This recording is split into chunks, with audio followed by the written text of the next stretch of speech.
Не бойтесь свежего воздуха. Прошу вас расстегнуть воротничок и ослабить пояс.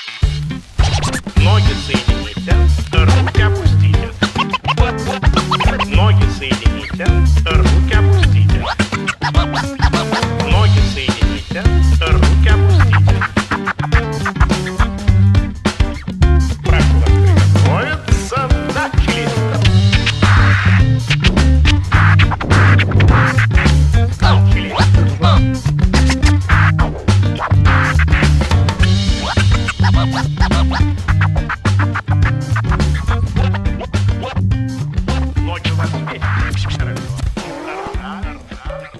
Moi, je suis pas du tout fils d'agriculteur. Je suis né, j'ai grandi en région parisienne, donc plutôt entouré par le béton, de parents qui avaient...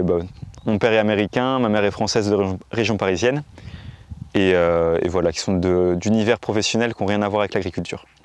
On est arrivé à Perpignan en 2012, donc j'avais 23 ans, on avait vécu un petit peu en Amérique latine, on avait vécu un petit peu en Espagne, et on s'est installé ici un peu par hasard. Voilà. La région nous donnait envie, on voulait une ville de taille moyenne, donc on s'est installé à Perpignan, en plein centre, place Rep.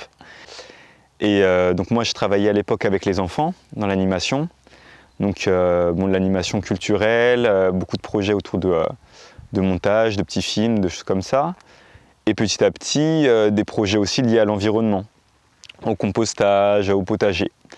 Et assez rapidement sur ces projets-là, j'ai vu une limite aux projets qu'on faisait, qui étaient souvent des projets saisonniers. On démarrait des projets en avril sur des petits potagers qu'on allait faire avec les enfants. Et dans le cadre de l'école, on allait commencer à planter des pieds de tomates, des légumes d'été. Donc les enfants étaient très intéressés par ce type de projet. Mais ils voyaient rarement le bout, parce que sur les écoles, ils partaient en vacances au mois de juillet, ce qui allait être la période de récolte. Et donc même sur ces cultures-là, ils ne voyaient pas le cycle complet. Donc j'ai commencé à imaginer un projet professionnel pour lier le monde de l'enfance, des écoles, avec le monde agricole. Donc à essayer de trouver des exploitations qui étaient prêtes à accueillir des groupes d'enfants et à proposer à des écoles des projets liés à l'agriculture, avec une visite par semaine ou 3 visites par mois sur des exploitations, mais tout le long de l'année, pour vraiment comprendre les différents rythmes et la saisonnalité dans les milieux agricoles.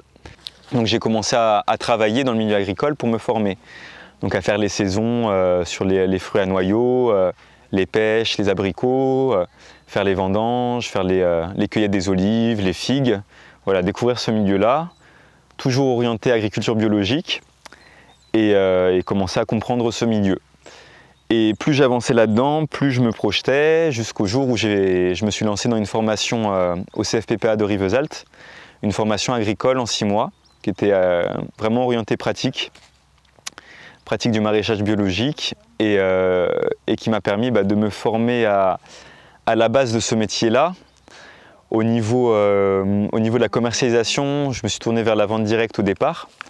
Donc tout simplement, je suis sur une zone de Saleil où il y a beaucoup de personnes qui se baladent.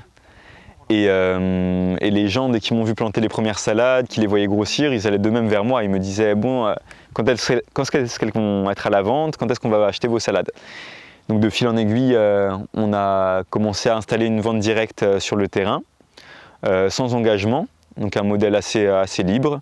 J'envoie un email chaque semaine avec la liste des légumes disponibles, on me passe commande, je cueille le lundi et le jeudi, et je distribue les légumes en fin de journée aux gens qui ont commandé.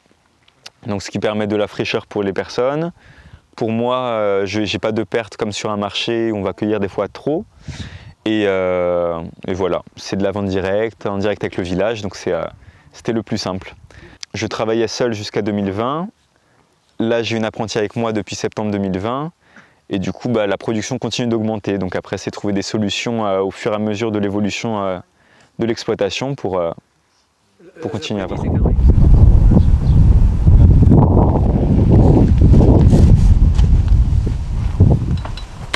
Vous venez souvent ici?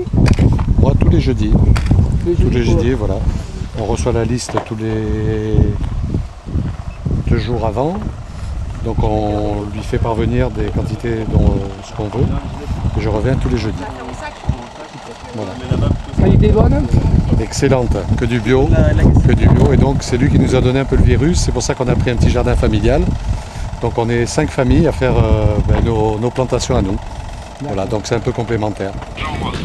Прошу вас расстегнуть воротничок и ослабить пояс. Ноги соедините